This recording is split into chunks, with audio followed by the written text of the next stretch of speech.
Learn about another voice and culture of Taiwan with We Love Hakka. 现在就让我们一起加入客家风情，大家来讲客家吧。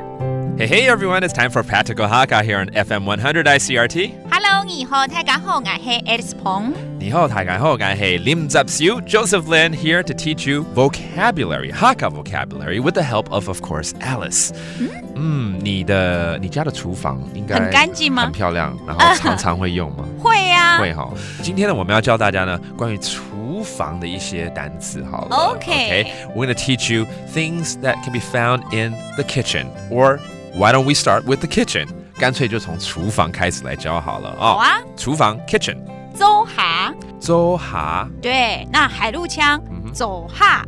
走下。This is a different dialect for the kitchen. All right, in the kitchen, you will find a lot of cabinets. 其实厨房需要放很多给息，很多有的没的。对啊，杯杯盘盘一大堆，调味料啦，橱柜之类的东西来摆。So cabinets are really an important part of the kitchen. 橱子 cabinets. How do you say that? 橱位。哦，橱位，这好像房子有橱位。橱位来对，橱位。还有点像呢。有一点哦。It sounds like the house in Taiwanese, but it actually means kitchen cabinets in Hakka. 橱位。对。Okay. And then earlier, I asked Alice if she cooks. And let's teach you how to say 下厨 cooking. 煮丝。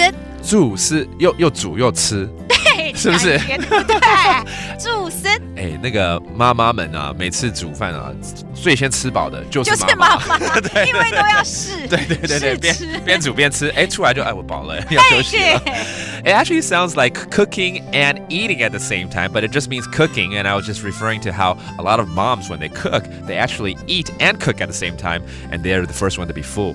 Let's make a sentence out of one of these phrases, and let's do kitchen. 你家的厨房好干净哦。Your kitchen is so clean. 你嘅做下。你嘅做下 that means your kitchen. 喊腔Leo. 喊腔 Leo 不在啊 ，Alice 在啊。为什么 Leo 出现了？Oh no！是喊腔 Leo 是说很干净哦。我以为你要呛 Leo 嘞，干什么嘞？我哪敢？It sounds like she's calling Leo's name, which is our other Hakka teacher, but it means your kitchen is very clean. Let's review these terms. 厨房。走下 then the kitchen cabinets 厨子橱位 and then finally go cooking 下厨煮丝 and there you have it all about cooking and the kitchen right here on today's Practical Hakka 什么太嘎俺子这张来了客家风情由行政院客家委员会监制 We Love Hakka has been brought to you by the Executive Yuan's Council for Hakka Affairs.